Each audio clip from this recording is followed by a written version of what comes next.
Gálatas capítulo 3, versículos 15 al 18. Gálatas capítulo 3, versículos 15 al 18. Dice así la palabra del Señor. Gálatas capítulo 3, versículos 15 al 18. Hermanos, hablo en términos humanos. Un pacto, aunque sea de hombre, una vez ratificado, nadie lo invalida ni le añade. Ahora bien, a Abraham fueron hechas las promesas y a su simiente. No dice y a las simientes como si hablase de muchos, sino como de uno. Y a tu simiente, la cual es Cristo. Esto pues, digo, el pacto previamente ratificado por Dios para con Cristo.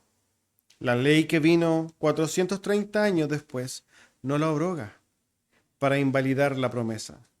Porque si la herencia es por la ley, ya no es por la promesa, pero Dios la concedió a Abraham mediante la promesa. Amén, amados hermanos. Tomen asiento. Recordamos, antes de pasar a la predicación del día de hoy, recordamos nuestras actividades. Los días miércoles a las 8 de la tarde tenemos nuestro culto de oración. Están todos cordialmente invitados. Asimismo, los días viernes a las 8 de la noche tenemos un estudio bíblico que estamos en este momento estudiando el libro de los Salmos, al cual también están invitados. Y el día de hoy entonces guardando este día glorioso de nuestro Dios desde las 11 de la mañana y terminando a las 7 de la tarde con nuestro culto evangelístico. También entonces están invitados a estas actividades. Dicho eso, vamos entonces a la predicación del día de hoy que tiene como título La simiente verdadera. Como ya nos damos cuenta, ¿no? Vamos a continuar viendo este capítulo 3 de la Epístola a los Gálatas. Y quizás a modo de contextualización o para refrescar nuestra memoria, recordamos que el apóstol Pablo está en un contexto en particular, ¿no? Ya sabemos que los Gálatas están siendo influenciados por un movimiento de pseudo creyentes llamados los judaizantes, judíos que se supone creían en Cristo, pero que realmente no habían abrazado ni el Evangelio ni la gracia, sino que ellos decían, sí, Jesús es el Mesías, pero nosotros tenemos que guardar la ley para tener o mantener entonces la salvación. Es en contra de ellos que el apóstol Pablo está hablando derechamente en la carta a los Gálatas, y en estos tres capítulos que hemos visto no ha escatimado en esfuerzos para defender la doctrina de la salvación solamente por la fe. Es así que la semana pasada, entonces, lo que vimos la semana pasada, el apóstol Pablo habla, ¿no?, del verdadero uso de la fe, habla de que realmente, de la ley, perdón, el verdadero uso de la ley, que nosotros somos salvos por la fe, y obviamente entonces todo el argumento del apóstol Pablo va a rondar en lo mismo. Ahora, como hemos dicho, la semana pasada el apóstol Pablo empieza a citar el tema de la ley. Y lo que vamos a hacer el día de hoy es básicamente hacer una especie de segunda predicación de lo mismo, porque el apóstol Pablo justamente está explicando temas acerca de la ley a los Gálatas. Ciertamente, hermanos, este texto pequeño, ¿no?, contiene una profundidad maravillosa que puede ser simple de entender, pero aquí hay que tomar atención. Lamentablemente, lo que el apóstol Pablo está explicando es de vital trascendencia, pero que se deja mucho de lado. De hecho, la gran mayoría de la iglesia puede que no entienda lo que el apóstol Pablo está tratando de explicar acá. Por tanto, voy a requerir también, voy a hacer el esfuerzo de explicarlo bien, pero voy a requerir obviamente de su atención respecto de lo que el apóstol Pablo está hablando. Para los que quizás tienen mayor entendimiento un poco teológico, ¿no? Ustedes van a darse cuenta inmediatamente que este es un pasaje, ¿no?, por excelencia de teología pactual. Ahora vamos a tratar de aterrizarlo lo más posible para que toda la gente pueda entenderlo. Amén. Dicho eso, entonces vamos a lo que el apóstol Pablo está diciendo. Versículo 15. Hermanos, dice el apóstol Pablo, hablo en términos humanos, un pacto, aunque sea de hombres, una vez ratificado, nadie lo invalida ni le añade. El apóstol introduce la palabra pacto acá, ¿no? quizás una palabra que no se entiende muy bien. Nosotros venimos de contextos, generalmente de contextos pentecostales, neopentecostales, donde se nos enseñaba que nosotros teníamos que hacer pactos con Dios. Lo primero que vamos a establecer es que nosotros no podemos hacer pactos con Dios. Dios sí puede hacer pactos con el hombre, pero el hombre no puede hacer pactos con Dios porque el hombre no puede obligar a Dios. Amén. La palabra pacto, ¿no? Viene del latín pactum. Dice lo siguiente: concierto o tratado entre dos o más partes que se comprometen a cumplir lo estipulado. Uno, como hombre, no puede llegar y decirle al Señor, hace algo, voy a hacer algo para que tú te obligues, o voy a obligarte a hacer algo. Eso es lo más impensado del mundo, ¿no?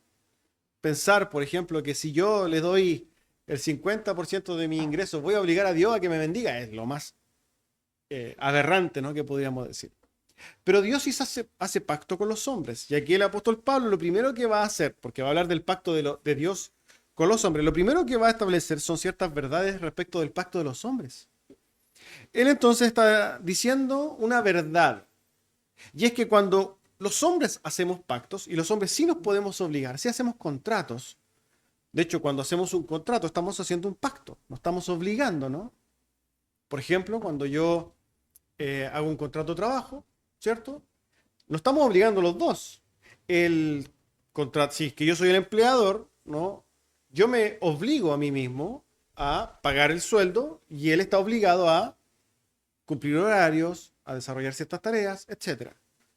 Ambos nos estamos obligando. Tú haces una parte y yo estoy obligado a hacer la otra parte.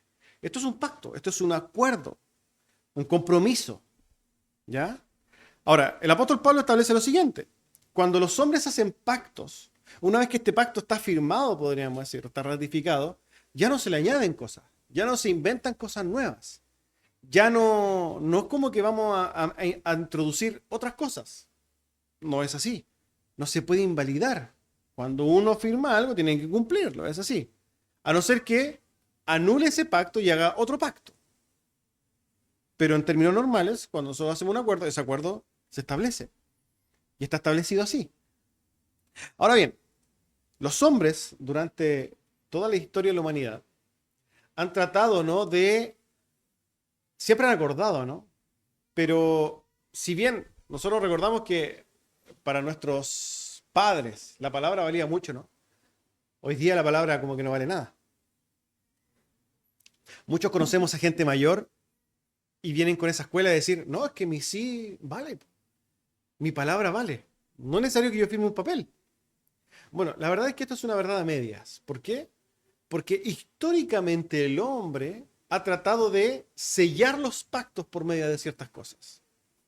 Es así como nosotros cuando incluso podemos retroceder, ¿no? a tiempos antiguos, incluso en la Biblia, vamos a darnos cuenta de que los pactos se acordaban, pero vamos a hacer algo para que esto quede ratificado. Vamos a matar un animal.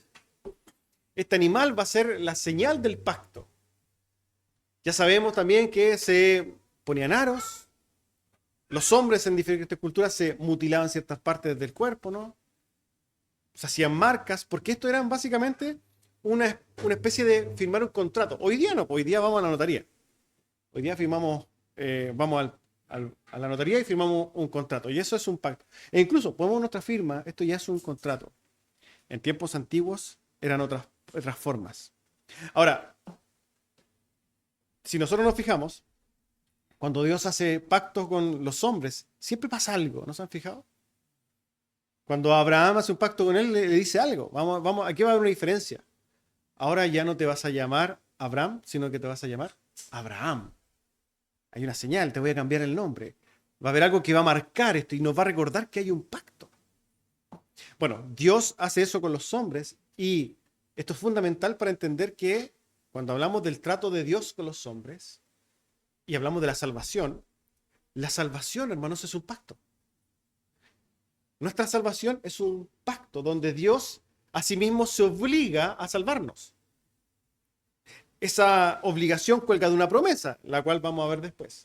Pero Él se obliga y establece entonces una forma de decir, miren, yo hice un pacto con ustedes y voy a poner un sello. ¿Cuál es ese sello hoy día? El Espíritu Santo. Así lo enseña Efesios 1. Si lo quieren notar, lo pueden estudiar después. Efesios 1, versículos 13 al 14, dice lo siguiente. En él también vosotros, habiendo oído la palabra de verdad, el evangelio de vuestra salvación, y habiendo creído en él, fuisteis sellados con el Espíritu Santo de la promesa. No se olvide esta palabra promesa, porque es súper importante para la predicación del día de hoy. Fuisteis sellados con el Espíritu Santo de la promesa, que es el arras de nuestra herencia hasta la redención de la posesión adquirida para la alabanza de su gloria. El Espíritu Santo, entonces, viene a ser una garantía de nuestra salvación. Cuando el Espíritu Santo se derrama sobre alguien que cree en el Evangelio y el Espíritu Santo se derrama sobre él, esto es una garantía, el arras es una garantía de la salvación. Es básicamente decir, tú ahora tienes una evidencia para saber que sí o sí vas a ser salvo. ¿Por qué? Porque yo he firmado ese pacto, dice Dios, y yo me he obligado a salvarte. ¿Amén?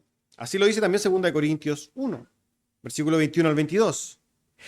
Dice, y el que nos confirma con vosotros en Cristo y el que nos ungió es Dios, el cual también nos ha sellado y nos ha dado nuevamente el arras del Espíritu en nuestros corazones.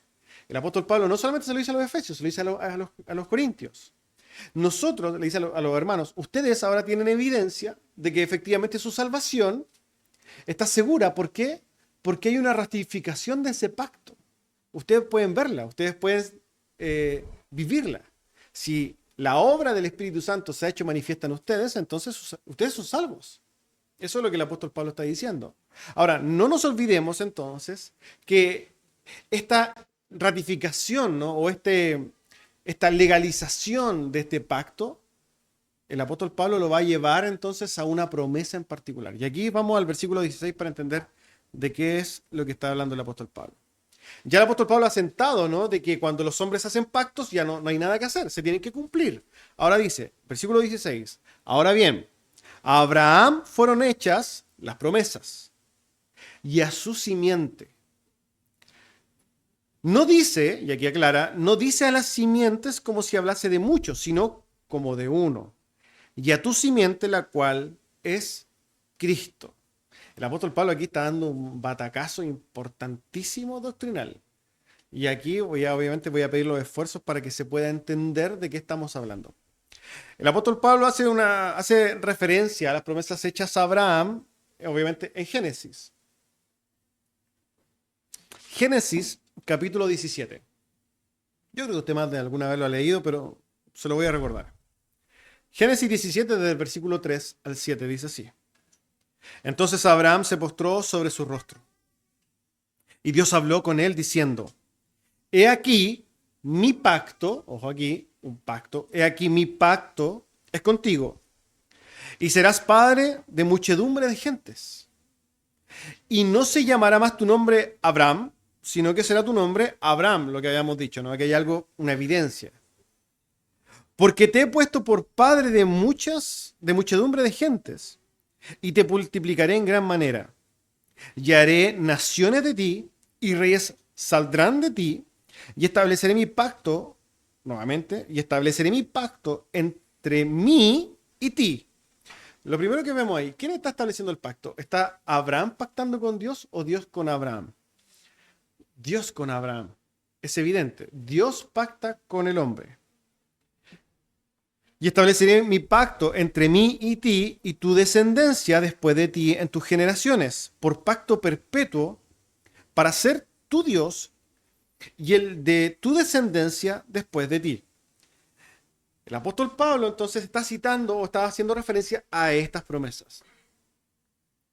Acá la palabra descendencia, en la palabra griega, en la palabra será o sera, que es el equivalente a la palabra esperman en griego, que es la palabra que utiliza el apóstol Pablo, ¿no? Para hacer referencia a la simiente. Y ambas significan básicamente semilla, ¿ya? Podríamos decir entonces que el apóstol Pablo está haciendo o explicando, ¿no? Que cuando Dios hace un pacto con Abraham, dice, y hizo un pacto con su semilla, no con sus semillas, como si fueran muchas semillas. Está haciendo pacto con su semilla, una semilla. Nada más que eso. Es fundamental entender esto. ¿Por qué? Porque cuando la gente se acerca a leer Génesis 17 y lo ve, obviamente, podemos decir de manera superficial, lo primero que piensa o lo primero que quiere interpretar es que Dios está haciendo un pacto con Abraham y la nación de Israel. Pero eso no es lo que está diciendo el texto. Lo que está explicando el apóstol, y ya entendemos nosotros que el apóstol está inspirado por el Espíritu Santo, que nos está dando la verdadera interpretación de los textos. Lo que está diciendo el apóstol Pablo es otra cosa totalmente diferente. Está diciendo que cuando Dios hace este pacto con Abraham, no está haciendo un pacto con Abraham y la nación física de Israel, sino que está haciendo un pacto con Abraham y alguien de su descendencia. Ya sabemos nosotros, por lo que dice la Escritura, que esa persona de la descendencia de Abraham es Cristo. Por tanto, si nosotros vamos a Génesis y vemos lo que realmente quiere decir el texto, Dios hizo un pacto con Abraham y con Cristo. Dios le promete a Abraham y a Cristo. No le promete a Abraham y a la nación de Israel. Esto es fundamental, hermanos, entenderlo. Y esto es lo que el apóstol Pablo está explicando. Él dice, no a las simientes, no a las semillas, no como si fueran muchos, no como si fueran los descendientes carnales, sino a una, la simiente que es Cristo. Recordamos entonces, y esto es volver a recordar el contexto, que los judaizantes se jactaban a sí mismos de que ellos eran descendientes de Abraham y por tanto tenían las promesas de Abraham por tener sangre judía. Pero el apóstol Pablo está diciendo, no es judío el que lo es en la sangre, ¿cierto? Lo dijo a los romanos. El verdaderamente judío, el verdaderamente hebreo, el verdaderamente descendiente de Abraham es aquel que ha sido circuncidado del corazón, es aquel que es de la fe. Y hermanos, esto es fundamental entenderlo, porque ¿qué vemos nosotros hoy día? Nosotros tenemos familias evangélicas, muchos. Y no nos damos cuenta de que cuando piden la bendición a la hora del almuerzo, ¿qué hacen? Piden por Israel. Porque ellos creen que si bendicen a Israel, ellos serán bendecidos. Porque se supone que la Escritura dice, no, hay una promesa claramente a Abraham que le dice, bueno, yo bendeciré a los que te bendicen, maldeciré a los que te maldicen. ¿Pero estará hablando entonces de la nación física de Israel? La respuesta es no. La respuesta es la respuesta sería, está hablando de Cristo. Y vamos a entender qué implicancias tiene esto para nosotros el día de hoy. Ahora bien, nosotros, hermanos, los de la fe, somos los descendientes de Abraham. Pero hablando particularmente de lo que está diciendo Génesis 3:17 y las consecuencias de esto, son fundamentales para entender la profecía, para entender el Antiguo Testamento y para ver cómo vamos a interpretar el Antiguo Testamento. ¿Por qué? Porque nosotros nos vamos a dar cuenta de que el extenso Antiguo Testamento, en el extenso Antiguo Testamento hay muchas promesas, ¿no? Promesas para la nación de Israel, promesas para Judá, promesas, ¿cierto?, a su pueblo. Y las personas en general se acercan a la profecía del Antiguo Testamento y dicen, estas profecías son para los israelitas, son para ellos, para los judíos en la sangre. Bueno, la verdad es que no. Las promesas entonces no tienen un carácter literal, sino que espiritual y apuntan a Cristo. ¿Pero cómo? Entonces la tierra prometida no... ¿Qué pasa con el restablecimiento, ¿no?, de la tierra prometida? Bueno, la tierra prometida, hermanos, no es más que el cielo. Las promesas de la tierra prometida nueva es la nueva Jerusalén y todas estas cosas son el cielo. Y aquí vamos a ver algunos ejemplos para argumentar lo que estamos diciendo. Y vamos a ejemplificar, vamos a hacer 3 ejemplos. Podríamos hablar de muchos más ejemplos, pero en virtud del tiempo no vamos a hacer esto. Pero vamos a hablar de 3 ejemplos claros, y ojo con esto, de profecías dadas en el Antiguo Testamento a la nación de Israel, que se supone que es la nación física, pero que se cumplen en la iglesia. Se cumplen en los que están en Cristo. Se cumplen en nosotros, en los de la fe. Por ejemplo, y si quiere tomar nota, después usted lo puede estudiar en su casa, porque quizás para alguno de lo que estoy diciendo es muy fuerte, no lo entiende, estúdialo en la casa. Lea lo siguiente, Éxodo 19, versículos 5 y 6. Éxodo 19, versículos 5 y 6. Dice lo siguiente, ahora pues, si diereis oído a mi voz y guardareis mi pacto, vosotros seréis mi especial tesoro sobre todos los pueblos, porque mía es toda la tierra. Y vosotros me seréis reino de sacerdotes, gente santa. Estas son las palabras que dirás a los hijos de Israel. Esto está en Éxodo. Esto es una promesa a los hijos de Israel en Éxodo. ¿Qué nos encontramos nosotros en su cumplimiento en la primera carta de Pedro en el capítulo 2? Primera de Pedro, capítulo 2, versículo 9. Dice lo siguiente entonces. ¿A qué le está hablando? Ya está hablando a la iglesia del Nuevo Testamento, ¿no? Y vosotros, más vosotros, sois linaje escogido, real sacerdocio, nación santa, pueblo adquirido por Dios para que anunciéis las virtudes de aquel que os llamó de las tinieblas a su luz admirable. Una promesa hecha a la nación física de Israel. ¿Cómo se entiende entonces que se cumple ahora en la iglesia? Bueno, esto es un ejemplo para que nosotros entendamos que la profecía del Antiguo Testamento no es literal para ellos, sino que es profética y espiritual y que se cumple en la iglesia de Cristo. Pero esto es un ejemplo, tengo otro. Jeremías 31, versículos 31 en adelante. Jeremías 31, versículos 31 en adelante. Jeremías del Antiguo Testamento, obviamente. Dice así, he aquí vienen días, dice Jehová, en los cuales haré un nuevo pacto con la casa de Israel y con la casa de Judá. Pregunta, ¿con quién está haciendo ese pacto nuevo?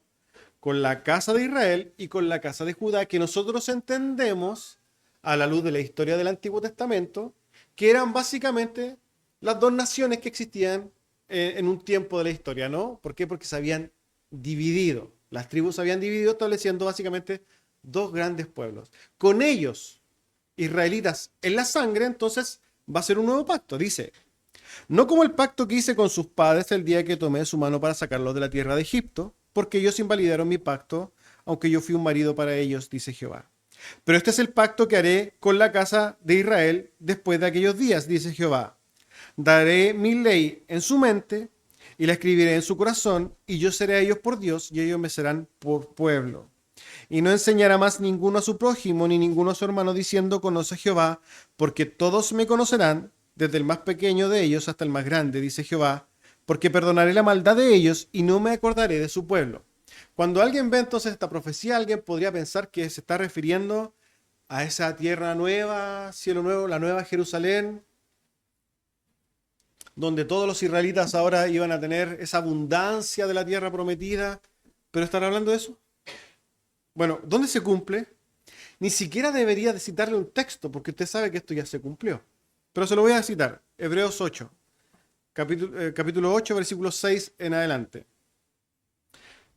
Hebreos 8, versículos 6 al 13. Pero ahora, por tanto, mejor ministerio es el suyo, cuanto es mediador de un mejor pacto establecido sobre mejores promesas. Porque si aquel primero hubiera sido sin defecto, ciertamente no se hubiera procurado lugar para el segundo, porque reprendiéndolos dice, he aquí vienen días, dice el Señor, y que empieza a citar el autor de Hebreos en el Nuevo Testamento, hablando del pacto establecido por Cristo con la iglesia. ¿Qué es lo que empieza a hacer entonces? A citar justamente la escritura del Antiguo Testamento, a citar exactamente lo que acabamos de leer en Jeremías. ¿Qué vemos nuevamente? Promesas hechas se supone a la casa de Israel, a la casa de Judá, pero que se han cumplido en la iglesia de Cristo. Otro ejemplo, y con esto voy a terminar, porque si no sería un estudio de teología del pacto que no es la intención del día de hoy. Joel, capítulo 2, versículos 28 al 32. Y después de esto derramaré mi espíritu sobre toda carne, y profetizarán vuestros hijos y vuestras hijas. Vuestros ancianos soñarán sueños, y vuestros jóvenes verán visiones. Y también sobre los siervos y sobre las siervas derramaré mi espíritu en aquellos días. Y ojo con esto, lo que sigue diciendo. Y daré prodigios en el cielo y en la tierra, sangre y fuego, y columnas de humo. El sol se convertirá en tinieblas, y la luna en sangre, antes que venga el día grande y espantoso de Jehová.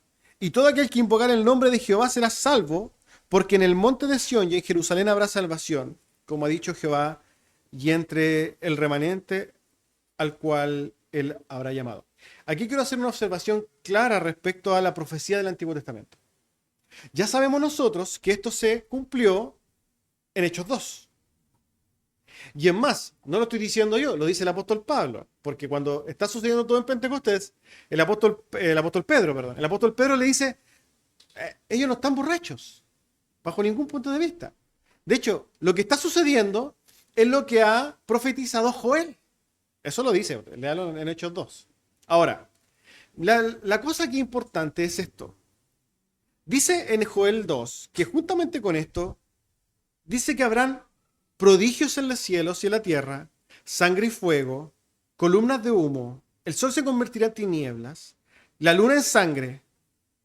La pregunta es, ¿esto sucedió en Pentecostés? ¿Sucedió de manera literal en Pentecostés? ¿Estará loco Joel? La respuesta es no. Joel no estaba fuera de sí.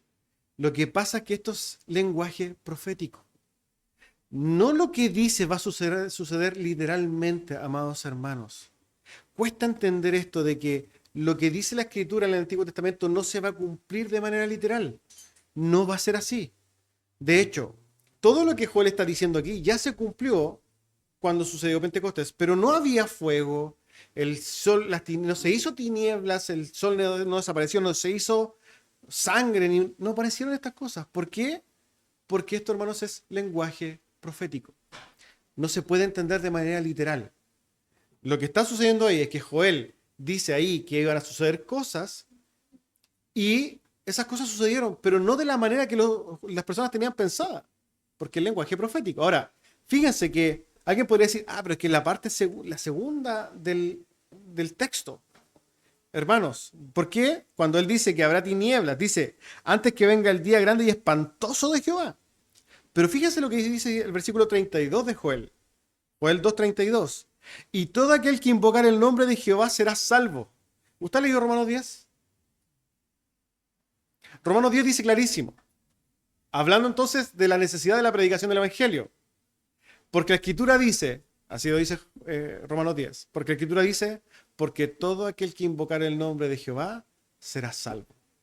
Esto, hermanos, se ha cumplido de manera total y absoluta en la iglesia. Se ha cumplido en nosotros. Y esto es sumamente importante para entender entonces sobre quiénes son las promesas dadas a Abraham. Lamentablemente se nos ha enseñado históricamente de que nosotros básicamente como iglesia no podemos ir al Antiguo Testamento. ¿Por qué? Porque supone que el Antiguo Testamento está dado para la nación física de Israel. El apóstol Pablo dice no, lo que está sucediendo es que no entienden. La realidad es que cuando usted va desde Génesis en adelante, usted puede verse a sí mismo y ver cómo Dios ha prometido salvación para usted, amado hermano.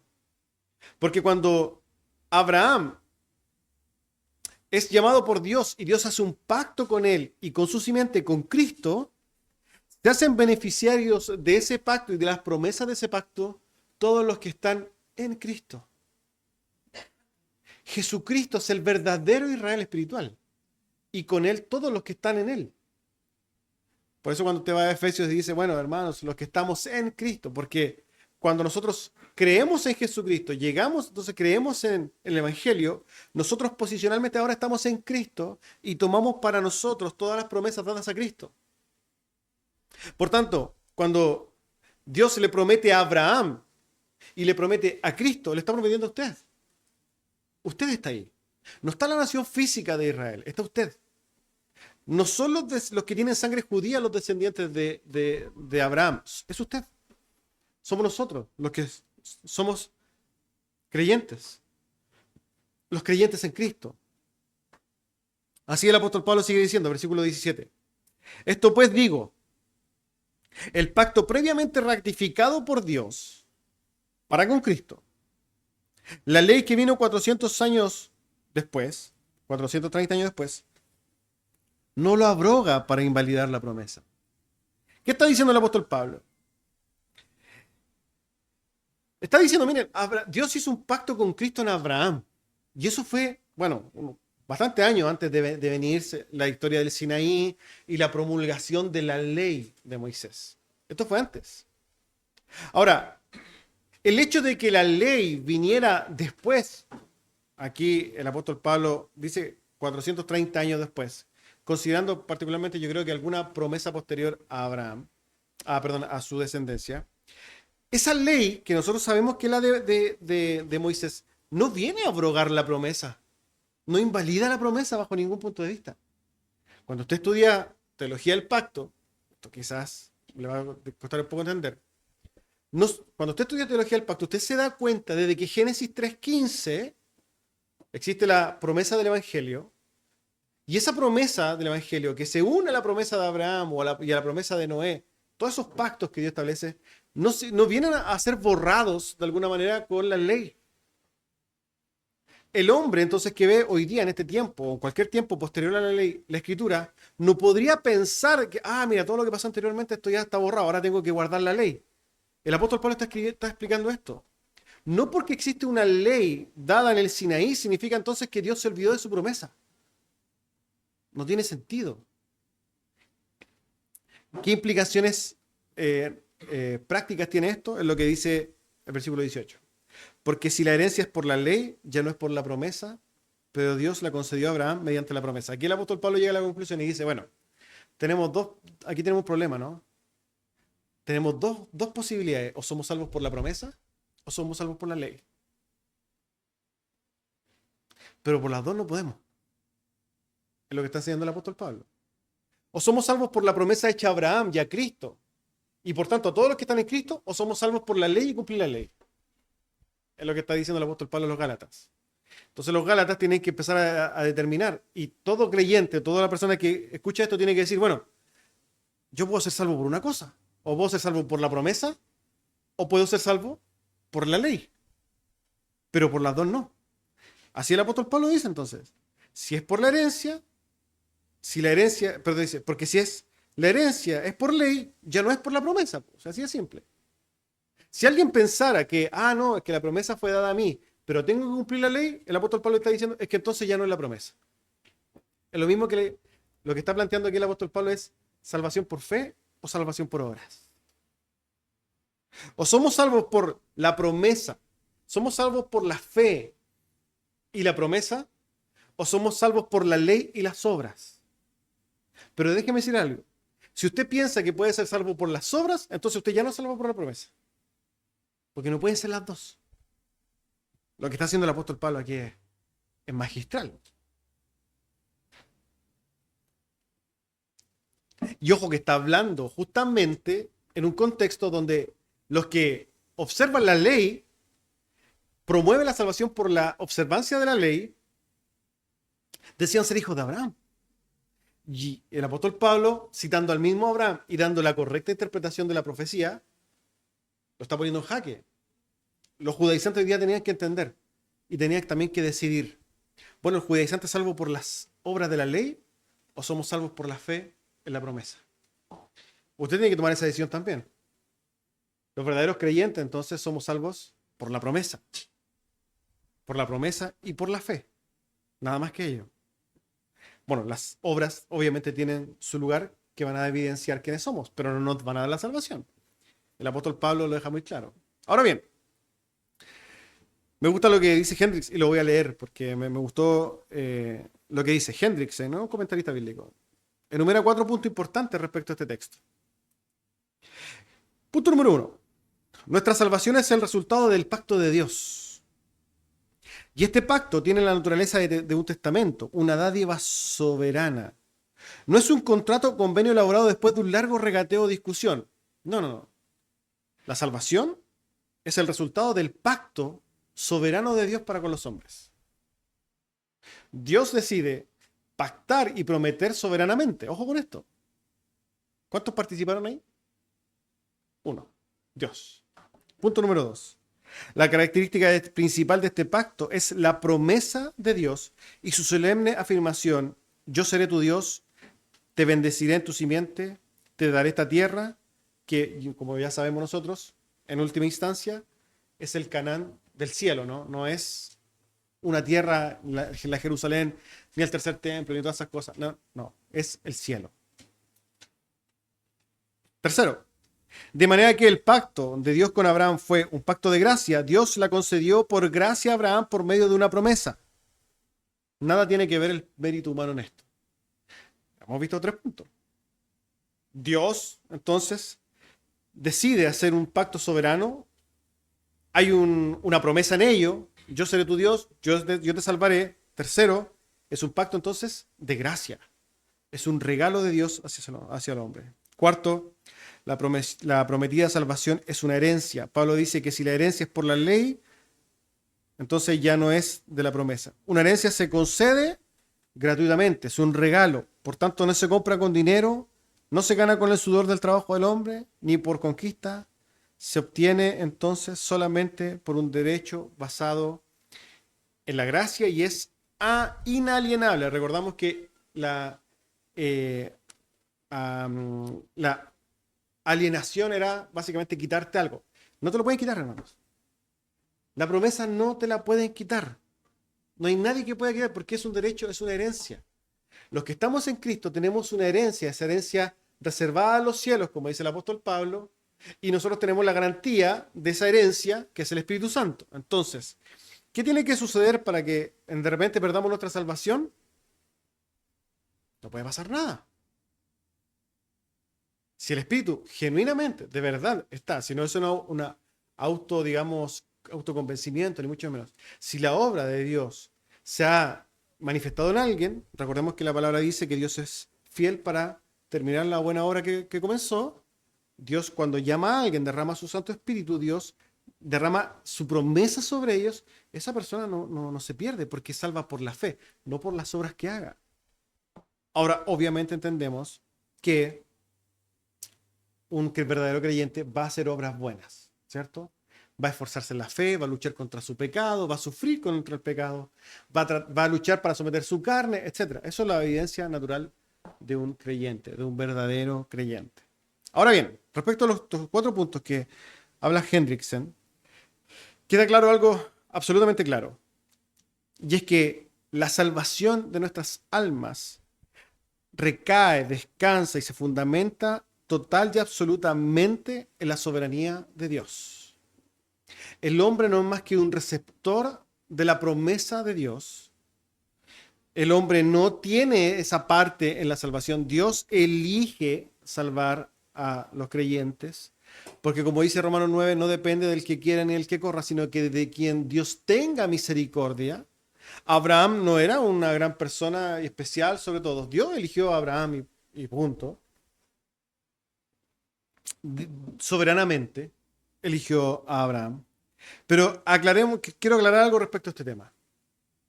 No significa el hecho de que Dios sea soberano en la salvación de los creyentes, no significa que nosotros entonces no tengamos que predicar el Evangelio. Y no significa bajo ningún punto de vista que cuando nosotros prediquemos el Evangelio, demandemos esa fe. Hechos 16, 30 al 31, ya sabemos el texto que habla del carcelero de Filipo, ¿no?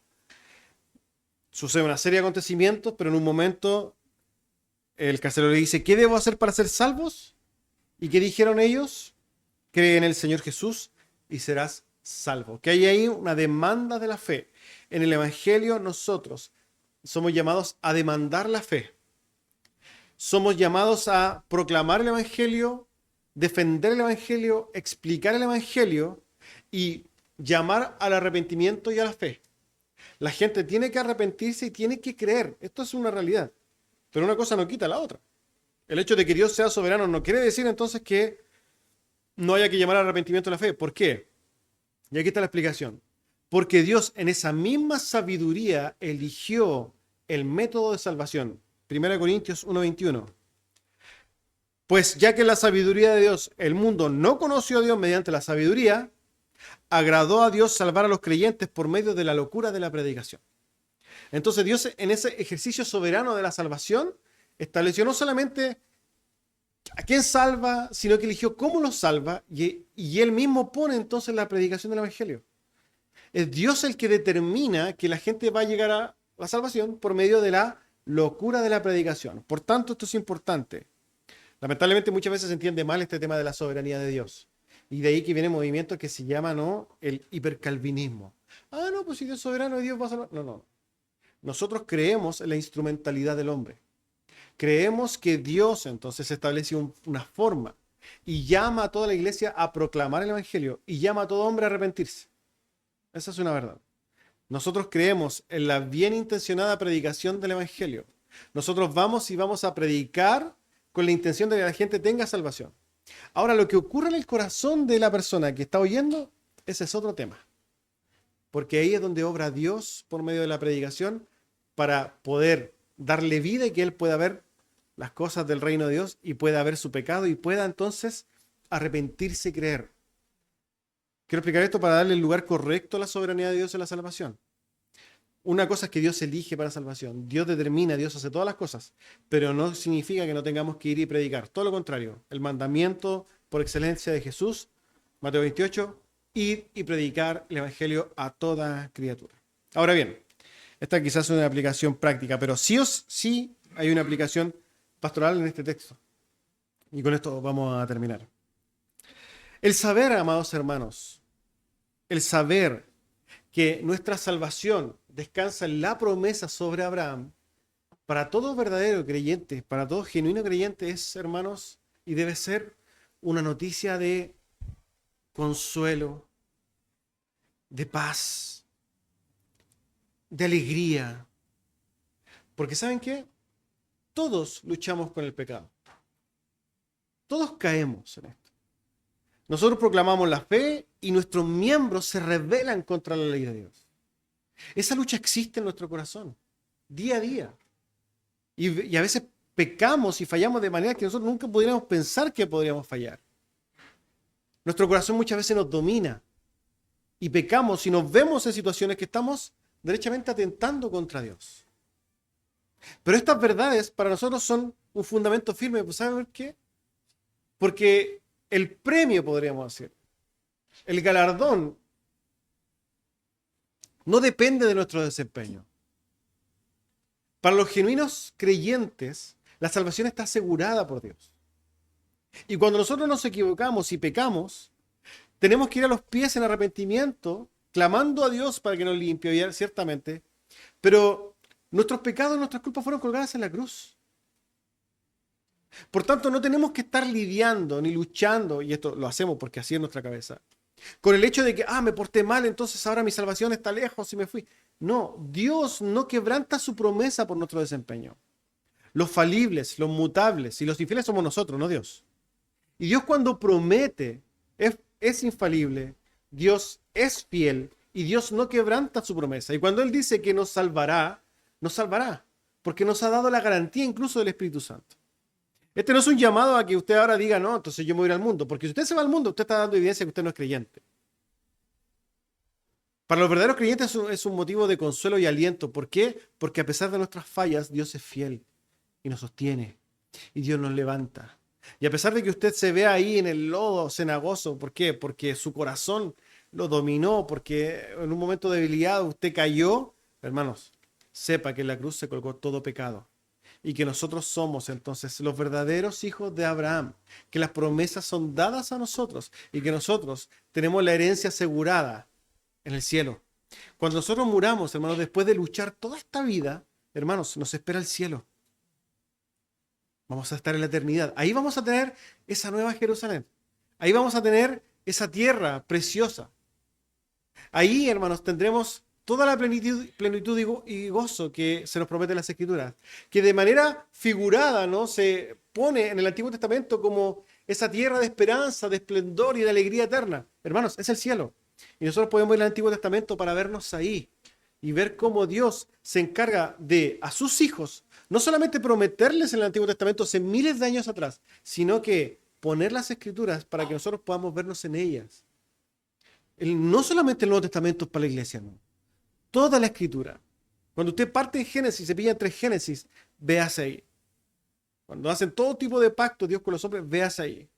Cuando usted vea las promesas que se le hacen en Hebreo, véase ahí. Porque, hermanos, todas las Escrituras son dadas a nosotros. y son para alentarnos, porque la lucha es difícil. Amén. Vamos a orar al Señor para terminar.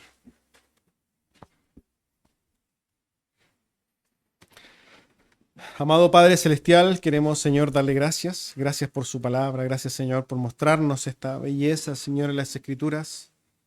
Que podamos, Señor, ser consolados a pesar de nuestras faltas y nuestras fallas continuas contra usted. Podemos vernos, Señor, reflejados en su palabra y cómo usted en tiempo antiguo, Señor, nos ha prometido esa salvación. Gracias por la promesa dada a Abraham, en la cual estamos nosotros. Gracias por hacernos, Señor, parte de su familia, del pueblo de Dios. Rogamos que ahora a predicar su evangelio nos lleve, Señor, a predicar con pasión, de nuevo, amor y misericordia. Damos gracias en el nombre de su Hijo amado Jesús. Amén.